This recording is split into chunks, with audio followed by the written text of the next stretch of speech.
Let's go. I wake up to a little bit of drool on my pillow, feel like it's gonna be a bad day. Yeah, I'm tired of shit, and the coffee ain't hit yet, damn, ain't that great.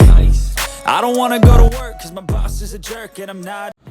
បងប្អូននេះគឺជាលុយ CCTPH សេរីឆ្នាំ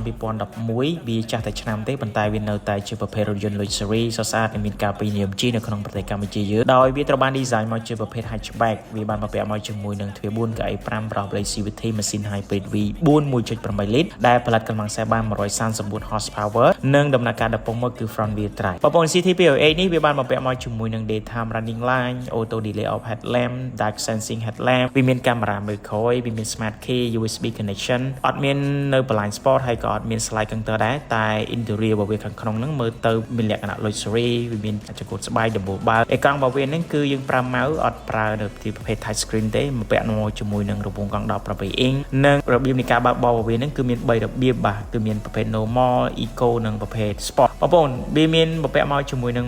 monitor មើលសម្ពាធខ្យល់មានប្រព័ន្ធទប់លំនឹងមានប្រព័ន្ធចាប់ប្រាំងបន្ទាន់ហើយកង់ទាំង4ប្រភេទហ្នឹងគឺបំពាក់មកជាមួយនឹង ABS ទាំង4គ្រាប់តែម្ដងនិងមាន option ទៅនៅមួយចំនួនទៀតផងដែរហើយពី0ទៅ100គីឡូម៉ែត្រគឺវាចាយពេលត្រឹមតែ 10.4 វិនាទីតែប៉ុណ្ណោះនិងកម្រិតស៊ីសាំងជាមធ្យមគឺ 5.6 លីត្របាទ VC តិចគួរសមដែរនិង top speed បានរហូតដល់180គីឡូម៉ែត្រក្នុង1ម៉ោងនិងវាមានតម្លៃចាប់ពី$10000ក្រាស់ទៅ$20000ស្ដើងសម្រាប់រថយន្តមួយទឹកស្លាកលេខនិងសញ្ញពន្ធហើយតម្លៃនេះគឺជាតម្លៃនៅក្នុងស្រុកយើងនឹងឯងអញ្ចឹងបើសិនជាពុកម៉ែបងប្អូនមានលុយបាទចាប់ពី$10000ក្រាស់ទៅ$20000ស្ដើងហ្នឹងអាចមើលជាប្រភេទលុយ CCTPH នឹងបានអញ្ចឹងបងប្អូនយល់យ៉ាងណាដែរសម្រាប់លុយ CCTPH សេរីឆ្នាំ2011នេះអាចធ្វើការតម្លាក់ comment នៅខាងក្រោមវីដេអូនេះបានហើយបងប្អូនដែលកំពុងតែប្រើប្រាស់បាទ CCTPH ផ្ទាល់អាចធ្វើការចែករំលែកបទពិសោធន៍នៅក្នុង comment បានបាទអរគុណច្រើនសូមគោរពជំរាបលា